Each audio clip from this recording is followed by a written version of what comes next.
Welcome back. We are now going to start the process of starting a new campaign. We're going to select a specific account. We're going to choose our objective, which is going to be sales. We're then going to click Continue. We're then going to click Video Advertising. We're then going to click Continue. We're then going to set our daily budget. We're then going to choose our networks, and we are running YouTube ads, so our networks are pre-selected. We're going to choose the location where we are going to interact. We're going to choose the language our customers speak. We can choose our inventory, and we're going to go with the recommended inventory, which is standard inventory. We're then going to choose which audiences we want to exclude. We can choose whether to add additional links to our advertisement. We're then going to click Save. We're then going to give our ad group a name. We can then choose specific demographics, and we can choose household income. Now, if we have decided on specific audience segments, we can choose it here in this area.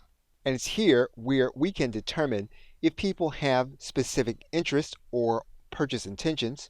We can include them here in this area. If we want to have people that have previously interacted with our business, we're going to place that information here.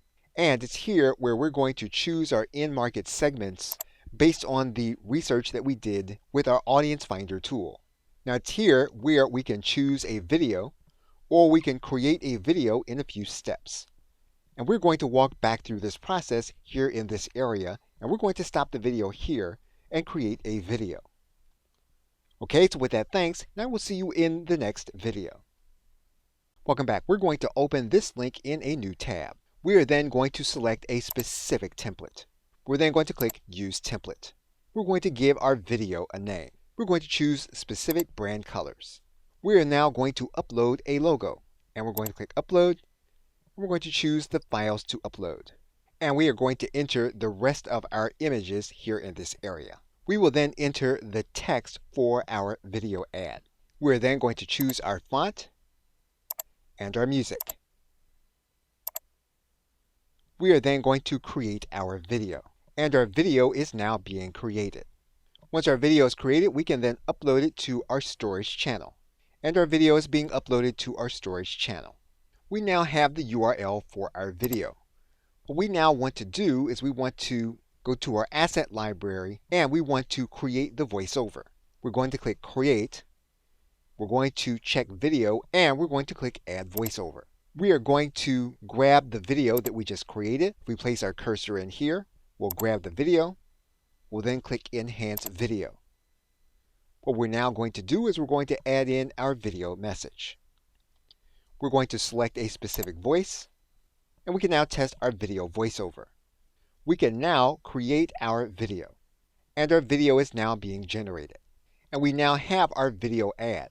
We're going to stop the video here, and we're going to come back and we're going to complete our video ad and make it ready for our campaign. Okay, so with that, thanks, and I will see you in another video. Welcome back. Now that your video is in place, we can then fill in the other information that the ad platform needs. We're first going to write in the final URL. We're then going to fill in our call to action. We're then going to write in our headline. You can add in a companion banner, and YouTube will auto-generate that banner, or you can upload an image. If you choose to upload an image, you'll need to make sure that that image is going to be 300 by 60 pixels. For the sake of this video, we are going to auto-generate the banner. We are going to give the advertisement a name. And you can see what your ad will look like here in this area. And you can preview the ad on YouTube. Now we have the sound turned off, but you can see how the ad will actually look here on YouTube when it is going to be played. What we can now do is click Create Campaign. And we can now continue to our campaign. Now for the sake of this video, we're just going to pause the ad group. However, when you'd be ready to run your advertisement, you can then run the advertisement. You will need to have your payment account funded, and then your ad will go through an approval process to determine if it's acceptable for the Google Ad platform. Okay, so with that, thanks, and I will see you in another video.